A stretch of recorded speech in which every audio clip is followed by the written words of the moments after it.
Selanjutnya kita akan membahas bab 7, The Law of Defensiveness. Bab ini menyoroti bagaimana reaksi defensif kita dapat mempengaruhi interaksi kita dan bagaimana kita dapat meredam dan memanfaatkan reaksi-reaksi tersebut.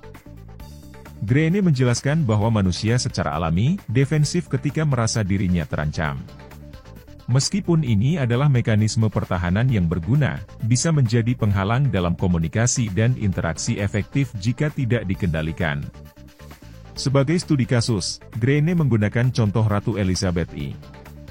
Dia berhasil mengelola dan meredam reaksi defensifnya sendiri dan orang lain, yang membantu dia mempertahankan kekuasaannya dan menjaga negaranya dalam kondisi damai.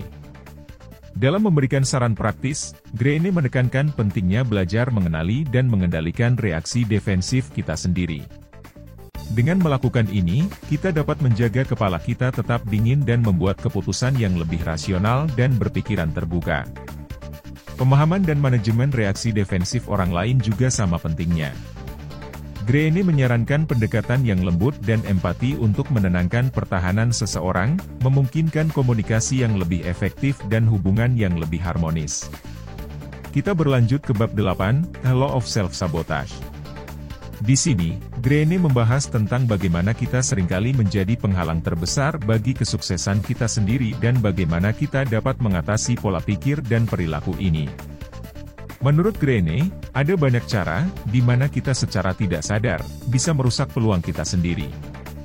Ini bisa berupa pola pikir negatif, kebiasaan buruk, atau perilaku destruktif yang bisa mencegah kita mencapai potensi penuh kita. Sebagai contoh, Greene membahas Presiden AS Richard Nixon.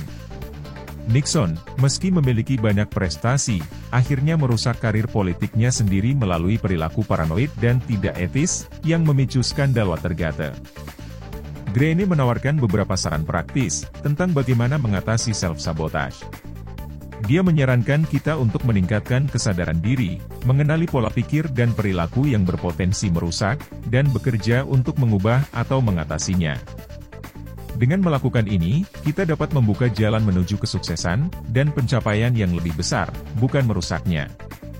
Selain itu, memahami kecenderungan self-sabotage dalam diri orang lain, juga dapat membantu kita, dalam berinteraksi dan berkolaborasi, dengan mereka dengan cara, yang lebih efektif dan saling mendukung.